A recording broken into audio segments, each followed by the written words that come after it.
All right, folks.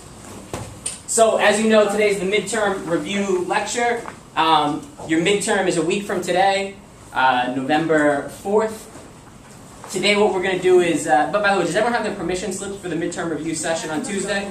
Yes. Hand those forward right now. I can submit my KZ tomorrow. One second. What's up, Terrence? Can I go to my locker and get my book? You don't need your book today. No, I need my note-taking book. Oh, okay. All right. This is why we ask you not to take them outside of class. But go on and do it really quickly. DT, what were you going to say? Can I give my permission slip to miss my KZ tomorrow? Yeah, sure. That's fine. That's fine. That's fine. All right. Everyone else, turn your permission slips in now.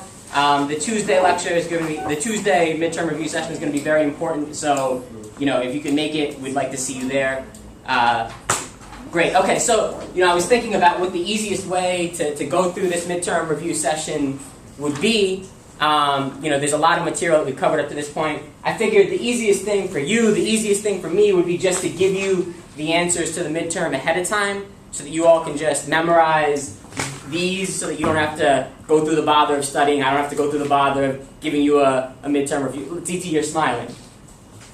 You don't believe that I'm actually giving you 1A, 2D that you could just memorize? You look skeptical. That'd be hard to memorize. Okay, all right, you're right. DC's right. This would be hard to memorize. Let's just do this the old-fashioned way. Robert, you look so disappointed right now that the answers are not actually on the board. Thank you to everyone who had the permission slips.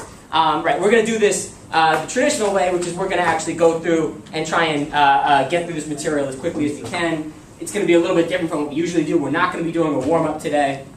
I'm just going to be talking at you for about an hour, and then we'll just have open session questions, whatever you want to know. We'll go through it. Nicole's giving me this stare right now, like I thought I was getting the answers, and now I'm not, and she's looking angry right now. So I'm a little nervous up here with that stare, but it's all right. So before we get into it, I want to just take a quick note on studying. And I was thinking back to when I was in high school, how did I study for tests? And I thought back to a couple of websites that I used. Not ashamed to say, Cliff Notes and Spark Notes.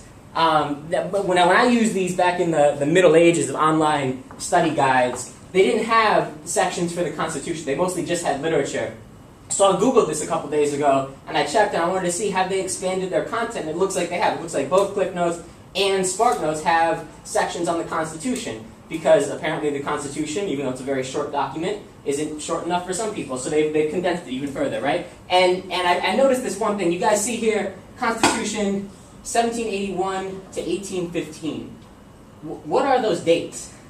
How far they updated it? How far they updated? What do you mean? How far they updated it? Like the amendments changed over time. Right. They haven't put in all the amendments and all the changes there. Okay. All right. But. I mean, we know that we're still amending the Constitution today, right? I mean, we amended it in 1971. We know that we keep amending it. So 1815 is kind of a weird date.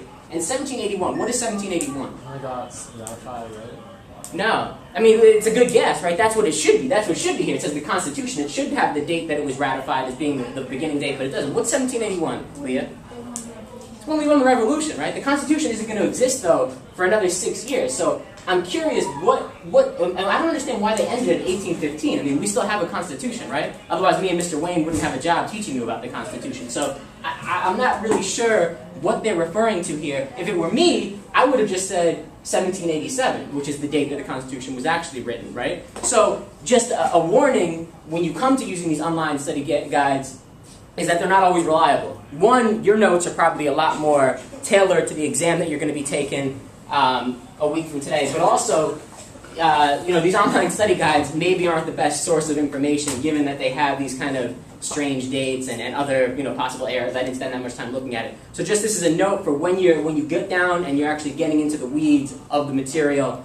Use the materials that you've produced in this class. Use the notes that you've taken. You've been given a bunch of study aids today from the slides. You've also been given an outline for your lecture, which with gaps that you're going to have to fill in. But that should be the kind of the skeleton of your notes, what you have today, all those documents in front of you. Ms. Marchese is giving you page 1. She's going to be bringing the other pages. Use that to follow along with this lecture. Use that to study when you prepare for the midterm. Okay. Now let's get into the substance of the class, the actual material, the actual constitutional discussion itself. Today's lecture is basically going to be divided up into 5 big parts. One is the basics. That's going to be a lot of what we covered during the first week. What is a constitution? Why study constitutional law? All of that. The second section is going to be the architecture of the document. Remember, I want you all to be able to find your way around the Constitution. This is where we talk about what's in Article 1, what's in Article 2, what's in Article 3, what's in the first 10 amendments, all of that. And then we'll also talk about the three big principles, right? Federalism, separation of powers, and checks and balances. The third section is really where we get into the doctrine. Remember, the doctrine is those are the rules that we use when we're interpreting the Constitution, the rules that courts use when they interpret the Constitution. And we're going to first talk about student speech, then we're going to talk about everybody's favorite unit, freedom of the press, and then we're going to just cover the very little bit of church and state that we started on Tuesday, right? So only the beginning of the church and state unit is going to be on your midterm, because we've only done one lesson on it.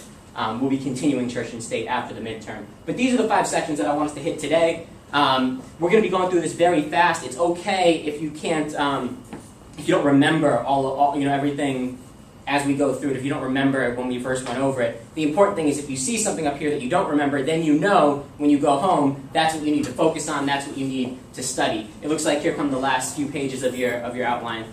All of them except for the first. Okay, So all right, great. replacing the first, so if you want to put the whole thing Great.